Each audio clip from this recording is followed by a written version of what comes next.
রহমতুল্লাহি ওয়া বারাকাতুহু। আলহামদুলিল্লাহি ওয়াহদা ওয়াসসালাতু ওয়াসসালামু আলা মান লা নাবিয়্যা বা'দা। أما بعد فأعوذ بالله من الشيطان الرجيم. بسم الله الرحمن الرحيم.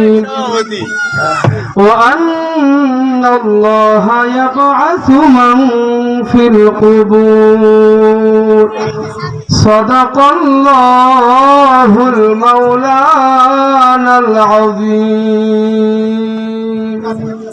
আলহামদুলিল্লাহ, যোগ করবা যুব সমাজের উদ্যোগে আজকের আয়োজনে আয়োজিত মাহফিলের সম্মানিত সভাপতি, মঞ্চে উপবিষ্ট আছেন হযরত উলামায়ে কেরাম, আমার সামনে উপবিষ্ট আছেন সর্বস্তরের তাওহীদি জনতা, পর্দার আড়ালে অন্তরালে আমার সম্মানিত মা ও বোনেরা, আমরা সকলেই প্রথমে আল্লাহর দরবারে শুকর আদায় করছি যে আল্লাহ তাআলা এই কঠিন আবহাওয়ার ভিতরেও আমাদেরকে দ্বীনের কিছু কথা বলা এবং শোনার তৌফিক দান করেছে।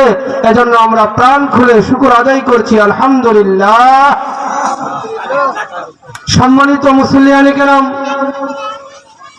আমার পঠিত আয়াতে আল্লাহ তাআলা বলতেছেন, ওয়া আন্নাল্লাহা ইয়াবআসু মান ফিল কুবুর।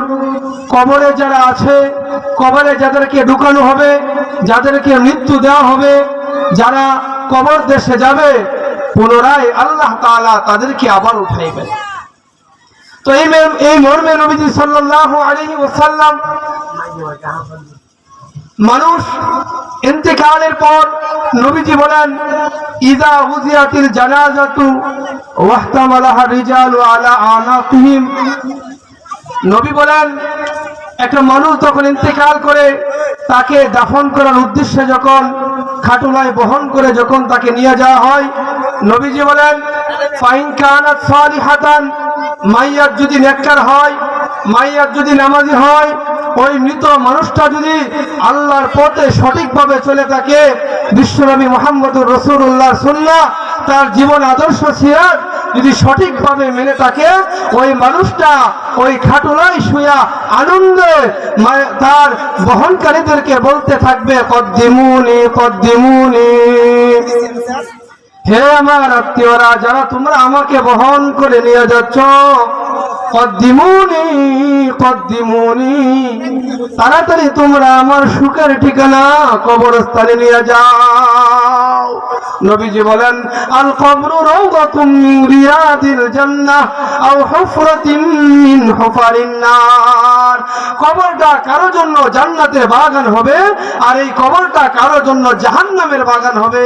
মাইয়াত যদি সঠিক নামাজি হয়, সঠিক দিনদার হয়, তো নবীজি বলেন, সে ডেকে ডেকে বলবে, কদ্দিমুনি কদ্দিমুনি, তাড়াতাড়ি আমাকে নিয়ে চলো আমার সুখের ঠিকানা কবরস্থানে নিয়ে চলো। সবাই পড়েন সুবহানাল্লাহ। সম্মানিত উপস্থিতি, নবীজি বলেন, ওয়াইন কানাত গায়রু সালিহাতিন, আর যদি মাইয়াত নামাজি না হয়, অসৎ হয়, সুদখোর হয়, ঘুষখোর হয়, বেনামাজি হয়, কোরআন হাদিসের বিরুদ্ধে যদি অবস্থান করে থাকে, ওই মাইয়াত ডেকে ডেকে বলবে, ইয়া ওয়াইলাহা, হায়রে আমার জন্য আফসোস, আইনা তাযহাবুনা বিহা, তোমরা আমাকে কোথায় নিয়ে যাচ্ছ? পোকামাকড়ের ঘর, সাপ বিচ্ছার ঘর, যেই ঘরের কোনো ঠিকানা আমাদের কাছে নাই, যেখানে গেলে দুনিয়ার কোনো খোঁজ খবর নেওয়া যায় না, এমনই একটা কবরে তোমরা আমাকে নিয়ে যাচ্ছ। সে কেঁদে কেঁদে ডেকে ডেকে বলে, ইয়া ওয়াইলাহা আইনা তাযহাবুনা বিহা, হায়রে আমার জন্য আফসোস আর আমার জন্য দুর্ভোগ, আইনা তাযহাবুনা বিহা, তোমরা আমাকে কোথায় নিয়ে যাচ্ছ? কি খাটলায় উঠে আমরা কি বলতে চাই? কদ্দিমুনি, সুখের ঠিকানায় নিয়ে যাও, নাকি আমরা ইহা বলতে চাই, ইয়া ওয়াইলাহা আইনা তাযহাবুনা বিহা, আইরে আমার জন্য আফসোস আর দুর্ভোগ, আমাকে কোথায় নিয়ে যাওয়া হচ্ছে? আমরা কি চাই? আমরা এটা চাই, আল্লাহর কাছে আমরা এটা প্রার্থনা করি, আল্লাহ রাব্বুল আলামিন যেন আমাদের ঈমান আর আমলকে সঠিক করে আমরা যেন এইটা বলতে পারি, খাটলায় বহন হলে কদ্দিমুনি কদ্দিমুনি, তাড়াতাড়ি আমাকে নিয়ে চলো চির সুখের ঠিকানা, আল কবরু রাওদাতুম মিন রিয়াদিল জান্নাহ। জোরে পড়ুন সুবহানাল্লাহ। সম্মানিত এলাকাবাসী, আমাদের মাহফিলের কার্যক্রম সম্পূর্ণ হয়েছে, আমাদের মূল পর্ব শুরু হয়েছে। আমরা যারা এখনো ঘোরাফেরা করতেছি বা আমরা ভেবেছিলাম আবহাওয়ার কারণে মাহফিল হবে না, আলহামদুলিল্লাহ আল্লাহ পাকের অশেষ মেহেরবানিতে আমাদের কার্যক্রম সম্পূর্ণ হয়েছে, আমাদের মূল পর্ব চলছে। এজন্য যে সমস্ত ভাইরা এদিক সেদিক আমরা ঘোরাফেরা করছি, আমরা অতি শীঘ্রই স্প্যান্ডেলের ভিতরে আমরা চলে আসি। অনেক ভাইরা বন্ধুরা চলে আসছে, আমরা যারা আশেপাশে আছি একের পর এক ইনশাআল্লাহ কথা হবে। এজন্য আমি সকলকে উদার আহ্বান জানাচ্ছি, আমরা সকলেই আমরা স্প্যান্ডেলের ভিতরে চলে আসি। সম্মানিত মুহতারাম, আমি যে কথাটা বলতেছিলাম, এই মাইয়াতকে এভাবে যখন কবরে রাখা হবে, নবীজি বলেন ইদা উদখিলাল মাইয়াতুল কবরা, মাইয়াতকে যখন কবরে রাখা হবে, নবীজি বলেন মুসিলাত লাহু শামসু ইনদা গুরুবিহা, কবরের ভিতরে সূর্যটাকে এমন ভাবে রাখা হবে যেন সূর্যটা ডুবে যাচ্ছে। হাদিসে নবীজি বলেন ফায়াজিলিসু ইয়ামসাহু আইনাইহি, ওই মৃত ব্যক্তিরা কবর থেকে উঠবে আর এইভাবে তার হাত দিয়া দুই চোখ ঢলতে থাকবে আর মলতে থাকবে, আর মুনকার নাকির এসে প্রশ্ন করবে মার রব্বুকা ওমা দীনুকা ওমান নবিয়ুকা, তোমার ধর্ম কি, তোমার ইসলাম কি, তোমার নবী কে ছিল? নবীজি বলেন আমার সেই গুনাহগার উম্মত যদি খাঁটি নামাজি হয়ে থাকে, ফেরেশতাকে বলবে, ফেরেশতার প্রশ্নের জবাব দিবে তো দূরের কথা, ফেরেশতাকে উল্টা বলবে দাউনি দাউনি, আমাকে ছেড়ে দাও, আমি নামাজ পড়বো। বলেন সুবহানাল্লাহ। আচ্ছা বলেন, কোন বেনামাজি কি বলতে পারবে যে দাউনি উসাল্লি, আমাকে ছেড়ে দাও? না, নবীজি বলেন আমার উম্মত যদি খাঁটি নামাজি হয়, 5 ওয়াক্ত নামাজি হয়, সঠিকভাবে নামাজ পড়ে থাকে, তখন সে বলতে পারবে দাউনি উসাল্লি, আমাকে ছেড়ে দাও। কিসের তোমার প্রশ্ন আর কিসের তোমার জবাব? তাকিয়ে দেখো সূর্য ডুবে যাচ্ছে, আসরের সময় শেষ হয়ে যাচ্ছে, তাড়াতাড়ি আমাকে আসরের নামাজ পড়তে হবে, দাউনি আমাকে ছেড়ে দাও, আমি এক্ষুনি আগে নামাজ পড়বো, পরে তোমার সাথে কথা বলবো। বলেন সুবহানাল্লাহ। সম্মানিত মুহতারাম, কবরে যদি ফেরেশতাকে উল্টা এই কথা বলতে হয়, তাহলে ঈমান আর আমলের পাওয়ার লাগবে। কেউ যদি কবরে গিয়া বলে প্রশ্ন করার পর, হে মুনকার নাকির, আমাকে ছিল, আমি চৌধুরী বংশের, আমাকে ছিল আমি খান বংশের, আমাকে ছিল আমি হাজি বংশের, আমাকে ছিল আমি দলীয় লোক, এই কথা যদি বলে নামাজ না পড়া, তো যেই বেন্দার বাড়িটা মাটিতে পড়ছিল ফেরেশতা উঠায়া আর তার পিঠে আবার বসাইল। এজন্য দুনিয়ার কোনো বাহাদুরি আর দুনিয়ার কোনো ক্ষমতা চলবে না। কবরে ওই লোকটাই ফেরেশতার সঙ্গে বলিষ্ঠ কণ্ঠে বলতে পারবে যে দুনিয়াতে হারাম খেয়েছিল, যে দুনিয়াতে সুদ খাই নাই, যে দুনিয়াতে ঘুষ খাই নাই, যার হারামের সঙ্গে কোনো সম্পর্ক ছিল না, একমাত্র সম্পর্ক ছিল আল্লাহর সাথে, একমাত্র সম্পর্ক ছিল ইসলামের সাথে, একমাত্র সম্পর্ক ছিল নবীর সাথে, এক নম্বর তার কেবলমাত্র সম্পর্ক ছিল কুরআনের হাদিসের সাথে আর হক্কানি উলামায়ে কেরামের সাথে, সঠিকভাবে ঈমান আর আমলকে হেফাজত করতে পেরেছে, ওই লোকটাই ফেরেশতাকে বলতে পারবে দাউনি, ছেড়ে দাও, উসাল্লি, আমি নামাজ পড়বো। জোরে জোরে পড়েন সুবহানাল্লাহ। সম্মানিত মুহতারাম, তাফসীরে কুরতুবী 5 নম্বর খণ্ড 329 নম্বর পৃষ্ঠায় একটা ঘটনা ইমাম কুরতুবী উল্লেখ করেছেন। ইয়াজিদ ইবনে হারুন ওই জমানার বিখ্যাত একজন আলেম, তিনি ইন্তেকাল করেছে। ক্বালা সাহল ইবনে আম্মার, সাহল ইবনে আম্মার বলেন রাআইতু ইয়াজিদ ইবনে হারুন ফিল মানামি বাদা মাউতিহি, ইয়াজিদ ইবনে হারুনের মৃত্যুর পরে আমি আমার উস্তাদ ইয়াজিদ ইবনে হারুনকে স্বপ্ন দেখলাম। সাহল ইবনে আম্মার বলেন যে আমি আমার উস্তাদ ইয়াজিদ ইবনে হারুনকে বাদা মাউতিহি, তার মৃত্যুর পরে আমি স্বপ্নে যুগে দেখলাম। স্বপ্নে যুগে দেখে আমার উস্তাদকে আমি প্রশ্ন করেছি। কি প্রশ্ন করেছি? তাফসীরের কিতাবে ইমাম কুরতুবী উল্লেখ করে ওই ছাত্র উস্তাদ ইন্তেকালের পরে স্বপ্নে দেখে উস্তাদকে জিজ্ঞেস করতেছে মা ফাআলাল্লাহু বিকা, উস্তাদজি আপনি তো ইন্তেকাল করেছেন, আপনি কবর দেশে আছেন। উস্তাদজি আমি জানতে চাই আপনার কাছ থেকে মা ফাআলাল্লাহু বিকা, কবর জগতে আল্লাহ আপনার সাথে কি আচরণ করেছে?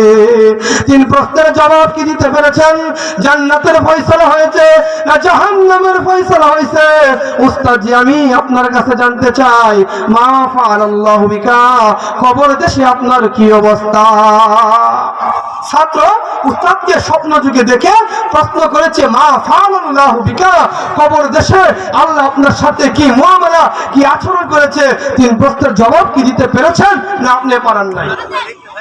উস্তাদ জবাব দেয় আতানি ফি কবরি মালাকানি ফাযদানি গলিদান।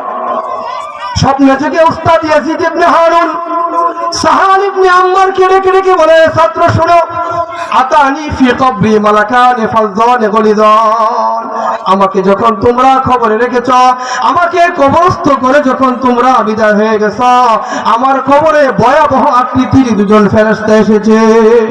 কি এসেছে? 2জন ফেরেশতা এসেছে। এসে আমাকে প্রশ্ন করে মার রব্বুকা ওয়া মা দীনুকা ওয়া মান নবিয়ুকা। ইয়াজিদ ইবনে হারুন বলো তো দেখি দুনিয়াতে তোমার রব কে ছিল? ইয়াজিদ ইবনে হারুন বলো তো দেখি তুমি কোন ধর্মের অনুসারী ছিলে? ইয়াজিদ ইবনে হারুন বলো তো দেখি তোমার নবী কে ছিল? উস্তাদ ছাত্রকে বলতেছে যে ফেরেশতা এসে আমাকে 3টা প্রশ্ন করেছে, তোমার রব কে, তোমার ধর্ম কি, তোমার ধর্মের নবী কে ছিল? উস্তাদ জবাব দেয় ফাখাস্তু বিলিহিয়াতিল বাইদা।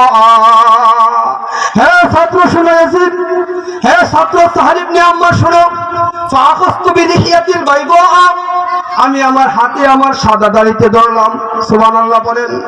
ইয়াজিদ ইবনে হারুন বলেন, শোনো সাহাল, প্রশ্নের জবাব তো আমি দেই নাই। ফাখাস্তু বিলিহিয়াতিল বাইদা, আমি আমার সাদা দাড়িতে ধরলাম আর ফেরেশতাকে ডেকে বললাম আলী মিস্তি ইউকালু হাযা, হে ফেরেশতা এমন 3 প্রশ্ন তোমরা আমাকে করেছো, ওয়াকাদ আল্লামতুন নাস জাওয়াবাকুমা সামানিনা সালা। বলেন সুবহানাল্লাহ। ইয়াজিদ ইবনে হারুন ডেকে বলে, হে মুনকার আর নাকির এমন 3 প্রশ্ন করেছো, ওয়াকাদ আল্লামতুন নাস জাওয়াবাকুমা সামানিনা সানা, অথচ এই 3 প্রশ্নের জবাব আমি দুনিয়াতে থাকা অবস্থায় আমার মুসল্লিদেরকে, আমার ছাত্রদেরকে 80 বছর শিক্ষা দিয়েছি। রব হবে আমার আল্লাহ, ধর্ম হবে ইসলাম, আমার নবী হবে মুহাম্মদুর রাসূলুল্লাহ। 80 বছর মসজিদে আমার মুসল্লিদেরকে শিক্ষা দিয়েছি, মাদ্রাসায় আমার ছাত্রদেরকে শিক্ষা দিয়েছি, আর এমন 3 প্রশ্ন তোমরা আমাকে করতেছো। উনি যখন ওই বক্তব্য রাখেন, ইয়াজিদ ইবনে হারুন স্বপ্ন যুগে বলে, সাহান শোনো, আমি যখন ফেরেশতাকে উল্টো বললাম 80 বছর এই 3 প্রশ্নের মাস্টারি করেছি, ফাযাহাবা, আমার সেই বলিষ্ঠ কণ্ঠের বক্তব্য শুনে উভয় ফেরেশতা কবরের প্রশ্ন রেখে আকাশে পালিয়ে যায়। বলেন সুবহানাল্লাহ। আচ্ছা বলেন, ওই হুজুর যদি এই 3 প্রশ্নের মাস্টারি এই কথা না বললা যদি বলতো যে আমি চৌধুরী বংশের, বাড়ি একটা মারি পড়তো না? মারি পড়তো না। আমরা যেন কবরে ফেরেশতাকে বলতে পারি 3 প্রশ্নের মাস্টারি করেছি, যারা আমরা আলেম না, আমরা কিভাবে বলবো? আমরা আমাদের বিবিদেরকে শিক্ষা দিব, আমরা আমাদের বাচ্চাদেরকে শিক্ষা দিব, আমরা আমাদের নাতিনাতদেরকে শিক্ষা দিব, আমরা আমাদের প্রতিবেশীদেরকে শিক্ষা দিব যে রব হবে আল্লাহ, হুকুম মানবো আল্লাহর, ধর্ম হবে ইসলাম, ইসলাম ধর্ম মানবো, নবী হবে মুহাম্মদুর রাসূলুল্লাহ সাল্লাল্লাহু আলাইহি ওয়াসাল্লাম। এই কবরের ফিকির, এই কবরের প্রশ্নের জবাব আমাদেরকে তৈরি করতে হবে। হযরতে উসমান গনি রাদিয়াল্লাহু তাআলা আনহু তিনি কবরের ফিকির করেছিলেন।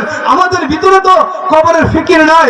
হাদিসের কিতাবে এসেছে আন্নাহু কানা ইযা ওয়াকাফা আলা কবরিন, হযরতে উসমান গনি যখন কবরের পাশে দাঁড়াইতেন, উলামায়ে কেরাম আছে আন্নাহু কানা ইযা ওয়াকাফা আলা কবরিন, তিনি যখন কবরের পাশে দাঁড়াইতেন বাকা হাত্তা ইয়াবুল্লা লিহিয়াতুহু, উসমান গনি এমন ভাবে কবর দেখে কান্না করতেন, কান্না করতে করতে হাত্তা ইয়াবুল্লা লিহিয়াতুহু, অবশেষে তার দাড়ি মুবারক ভিজে যেত। হযরত উসমান গনি তিনি তো নবীর দুই মেয়েকে পরপর বিবাহ করেছেন। উসমান গনি এমন একজন সাহাবী যাকে আল্লাহ নবীজি দুনিয়া থাকা অবস্থায় জান্নাতের সার্টিফিকেট দিয়েছে। উসমান গনি এমন একজন সাহাবী, ইসলামের তৃতীয় খলিফা ছিলেন। এরপরও কবর দেখলে নিজেকে মানাইতে পারে না, বাকা হাত্তা ইয়াবুল্লা লিহিয়াতাহু, তিনি এমন ভাবে কান্না করতেন, কবর দেখে কান্না করতে করতে তার দাড়ি মুবারক ভিজে যেত। এই অবস্থা যখন নবীর সাহাবীরা দেখলো, ফাকিলা লাহু, একজন সাহাবী হযরত উসমান গনিকে জিজ্ঞেস করলো, তাযকুরুল জান্নাতা ওয়ান নার ফালা তাবকি ওয়া তাবকি মিন হাযা। একজন সাহাবী জিজ্ঞেস করলো, তাযকুরুল জান্নাতা ওয়ান নার, আবু উসমান গনি আপনি তো জান্নাত জাহান্নামের কথা আলোচনা করেন, জান্নাত জাহান্নামের কথা উল্লেখ করে আমাদেরকে বোঝান। ফালা তাবকি, তখন তো আপনি কান্না করেন না। ওয়া তাবকি মিন হাযা, উসমান গনি গো আপনি কবর দেখে আপনি এমন ভাবে কেন কান্না করেন? উসমান গনি জবাব দেয়, নবীর সাহাবী শোনো, আমার পয়গম্বর বলেছেন, ইন্নাল কবরা আউয়ালু মানজিলিন মিন মানাজিলিল আখিরাহ। হযরত উসমান গনি বলেন, শোনো, আমার পয়গম্বর বলেছেন কবর হলো আখিরাতের গাঁটি সমূহের ভিতরে প্রথম গাঁটি। ফাইন্না জামিন ফামা বাদাহু আইসারু মিন, এই কবরে যদি কেউ রেহাই পেয়ে যায়, বাকি গাঁটিগুলা আল্লাহ রাব্বুল আলামিন তার জন্য সহজ করে দিবে। সুবহানাল্লাহ বলেন। উসমান গনি বলে, হে নবীর সাহাবী, আমি কেন কান্না করি তোমরা কি জানো? নবীর কথা কি বলে গেছো? তিনি বলে গেছেন, ইন্নাল কবরা আউয়ালু মানজিলিন মিন মানাজিলিল আখিরাহ। একটা নবীর উম্মত যখন ইন্তেকাল করবে, কবর থেকে নিয়ে জান্নাতে যাওয়ার আগ পর্যন্ত তার অনেকগুলো মসজিদ আর ঘাটি হইবে। নবীজি বলেছেন, ফাইন নাজা মিন্নু ফামা বাদাহু আইসারু মিন, কবরের ঘাটি থেকে যদি কেউ রেহাই পায়, বাকি ঘাটিগুলা আল্লাহ রাব্বুল আলামিন তার জন্য সহজ করে দিবে। বলেন সুবহানাল্লাহ।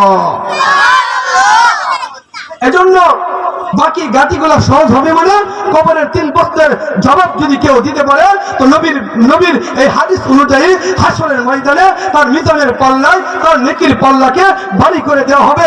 নবীর শাফাত সহজে নসিব হবে। হাতে কাউসারের পানি পান করবে, আমল নামা ডান হাতে দিবে, ফুল সিরাতের ফুল বিদ্যুতের গতিতে পার হইয়া আল্লাহর তৈরি জান্নাতে চলে যাবে। বলেন সুবহানাল্লাহ।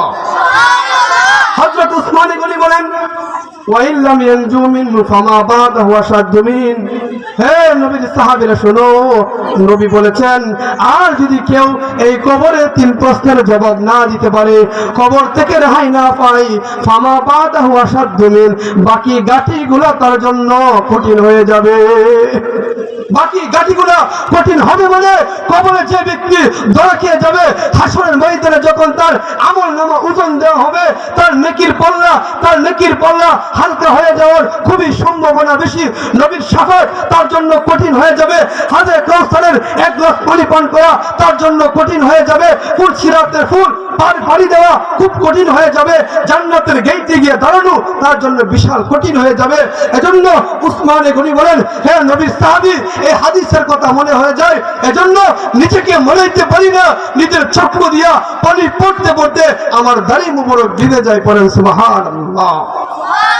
কি আমাদের অন্তরে কি কবরের ফিকির ঢুকেছে? না, আমাদের ছেলেবেলারা আজকাল এমন হয়ে গেছে, বাবার কবরের পাশে দাঁড়িয়ে প্রস্রাব করে। এমনও ছেলে আছে বাপ দাদার কবরের পাশে দাঁড়িয়ে দোয়া করবে, দূরের কথা, বাপ দাদার কবরের পাশে দাঁড়িয়ে হাইটা যায় আর হিন্দি গান চালায়। এরকম ছেলে আসলে নাই, আছে। এজন্য আমাদের বাচ্চাদেরকে শিক্ষা দিতে হবে তার রবকে হবে, আমাদের বাচ্চাদেরকে শিক্ষা দিতে হবে তার ধর্মের নাম কি হবে, আমাদের বাচ্চাদেরকে শিক্ষা দিতে হবে তার দ্বীনের নবী কি হবে। এজন্য এই কঠিন কবরে আমাদের সকলকে যাইতে হবে। এই কঠিন কবরে 3টা প্রশ্ন করা হবে। কয়টা প্রশ্ন হবে? হ্যাঁ, সবাই বলেন জমান করে, কয়টা প্রশ্ন হবে?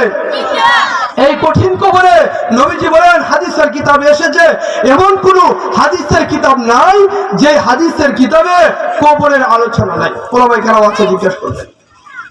তো নবীজি বলেছেন, কবরে যখন ঢুকানো হবে তখন প্রত্যেকটা মানুষকে 3টা প্রশ্ন করা হবে। 1 নম্বর প্রশ্ন করা হবে, মার রব্বুকা, দুনিয়াতে তোমার রব কে ছিল? মাইয়ার যদি মুমিন মুসলমান হয়, নবীর খাঁটি উম্মত হয়, বলিষ্ঠ কণ্ঠে বলে দিবে রব্বি আল্লাহ, আমাদের রবকে। সবাই বলে রবকে আল্লাহ। মুমিন মুসলমান বলিষ্ঠ কণ্ঠে বলে দিবে রব্বি আল্লাহ, আমার রব হলো আল্লাহ। 2 নম্বরে প্রশ্ন করবে ওমা দীনুকা, তোমার ধর্ম কি ছিল?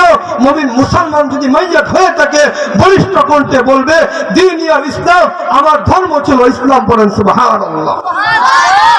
3 নম্বরে প্রশ্ন করা হবে ওমান হাযার রাজুলুল্লাযী বুইসা ফীকুম, ঐশী ক্যামেরার মাধ্যমে আমার দয়াল নবীর চেহারাটা দেখানো হবে। সুবহানাল্লাহ বলেন। নবীর চেহারা দেখাইয়া ফেরেশতা ইশারা দিয়া বলবে ওমান হাযার রাজুলুল্লাযী বুইসা ফীকুম, ওই লোকটাকে যাকে তোমাদের মধ্যে প্রেরণ করা হয়েছিল, আরব দেশে পাঠানো হয়েছিল, মরুভূমিতে পাঠানো হয়েছিল, আরবের ভূখণ্ডে প্রেরণ করা হয়েছিল, ইনিকে ইনশাআল্লাহ সেদিন আমরা চিৎকার দিয়ে বলবো, বলিষ্ঠ কণ্ঠে বলবো উনি তো সেই নবী যার ভালোবাসায় পাগল হইয়া মাথায় টুপি দিয়েছিলাম। ইনশাআল্লাহ সেদিন আমরা বলিষ্ঠ কণ্ঠে বলবো তিনি তো সেই নবী যার ভালোবাসায় পাগল হইয়া মুখে দাড়ি রেখেছিলাম। উনি তো সেই নবী যার ভালোবাসায় পাগল হইয়া মাথা গায়ে লম্বা জামা গায়ে দিয়েছিলাম। উনি তো সেই নবী যিনি দিনের দাওয়াত দিতে গিয়া তায়েফের ময়দানে রক্তাক্ত হয়েছিলেন। তিনি তো সেই নবী যিনি উহুদের প্রান্তরে দন্দন মুবারক শহীদ করেছিলেন। পড়েন সুবহানাল্লাহ। সেদিন আমরা বলবো যারা নবীকে আমরা মানতেছি, নবীর ভালোবাসায় পাগল হইয়া যারা আমরা এই দুনিয়াতে আমরা চলতেছি, আমরা সেদিন বলবো ইনি হলেন মুহাম্মদুর রাসূলুল্লাহ রাহমাতুল লিল আলামিন। জোরে বলেন আল্লাহু আকবার। এই 3 প্রশ্নের জবাব দেওয়ার পর ফেরেশতা আবার জিজ্ঞাসা করবে ওমা ইউদরিকা, ওরে আল্লাহর বান্দা তুমি যে 3 প্রশ্নের জবাব দিলা তুমি কোথায় থেকে দিয়েছো? কোথায় পেয়েছো তোমার রব আল্লাহ? কোথায় পেয়েছো তোমার ধর্ম ইসলাম? কোথায় পেয়েছো ইনি মুহাম্মদুর রাসূলুল্লাহ? নবী বলেন আমার উম্মতকে যখন চতুর্থ বারে আবার জিজ্ঞাসা করা হবে যে তুমি কোথায় পেয়েছো 3 প্রশ্নের উত্তর, নবী বলেন আমার উম্মত জবাব দিবে কারাতু কিতাব আল্লাহ, আমি আল্লাহর কোরআন পড়েছি, ফাআমানতু বিহি, কোরআনের উপর ঈমান এনেছি, ওয়া সাদ্দাকতু, এবং এই কোরআনের বিধিবিধানগুলোকে আমি সত্য হিসাবে মেনেছি। কোরআনে পেয়েছি রব আমার আল্লাহ, এজন্য রবের পরিচয় দিয়েছি। আল্লাহকে কোরআনে পেয়েছি ইন্না দীনা ইনদাল্লাহিল ইসলাম, ইসলাম আমার ধর্ম, এজন্য ইসলামের কথা বলেছি। কোরআনে পেয়েছি মুহাম্মদুর রাসূলুল্লাহ, মুহাম্মদুর রাসূলুল্লাহ আমার দ্বীনের দয়াল নবী, আমি কোরআনে পেয়েছি, কোরআন থেকে আমি 3 প্রশ্নের জবাব দিয়েছি। বলেন সুবহানাল্লাহ। তখন ফেরেশতা বলবে কদ কুননা না'লামু আন্নাকা তাকুলু হাদা, হে তখন ফেরেশতা বলবে হে আল্লাহর বান্দা জানতাম, তোমাকে দেখেই বুঝতে পেরেছি তুমি বলতে পারবা, 3 প্রশ্নের জবাব দিতে পারবা। ফেরেশতা তখন ডিক্লিয়ার দিয়ে দিবে, স্বীকারোক্তি দিয়ে দিবে। এমন মুহূর্তে আল্লাহ আকাশ থেকে ডেকে বলবেন ফায়ুনাদি মুনাদি মিনাস সামা, আল্লাহ আকাশ থেকে ডেকে বলবে ফেরেশতা চুপ করো, পরীক্ষা নিয়েছো তুমি, রেজাল্ট তুমি দিবা না, আমি আল্লাহ আকাশ থেকে রেজাল্ট ঘোষণা করব। পড়েন সুবহানাল্লাহ। আল্লাহ আকাশ থেকে ডেকে বলবে আন সাদাকা আবদি, হে ফেরেশতারা আমার বান্দা 3 প্রশ্নের জবাবে যা বলেছে সত্য বলেছে, আমি আল্লাহ স্বীকারোক্তি দিচ্ছি, আমার বান্দা যা বলেছে সত্য বলেছে, আমার বান্দাকে আর কোনো প্রশ্ন করা যাবে না। পড়েন সুবহানাল্লাহ।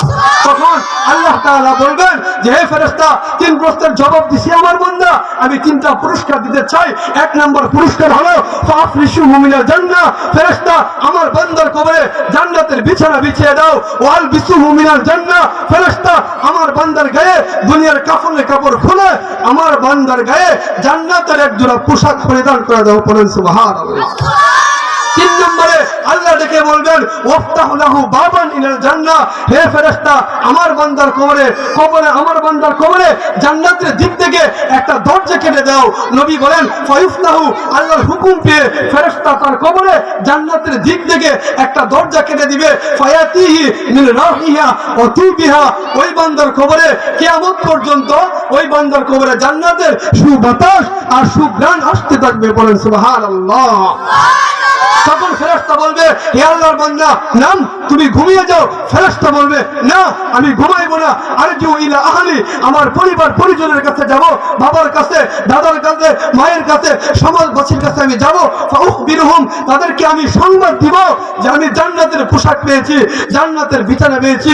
ফেরেশতা বলবে আল্লাহর বান্দা কবরে নড়াচড়া করা যায় না, এদিক সেদিক করা যায় না। হে ফেরেশতা তখন আবার ডেকে আরেকটু ভালোবাসা মোহাব্বত লাগায় বলবে আল্লাহর বান্দা ঘুমাইবে না, নাম কানাউমাতির আরুফ, আল্লাহর বান্দা এমন ভাবে তুমি ঘুমিয়ে যাও বাসর ঘরে যেমন জামাই নিশ্চিন্তা আর টেনশন ছাড়া যেমন ঘুমায়, ওই বাসর ঘরে তুমি ওইভাবে তুমি নতুন বরের মতো ঘুমিয়ে যাও। করেন সুবহানাল্লাহ।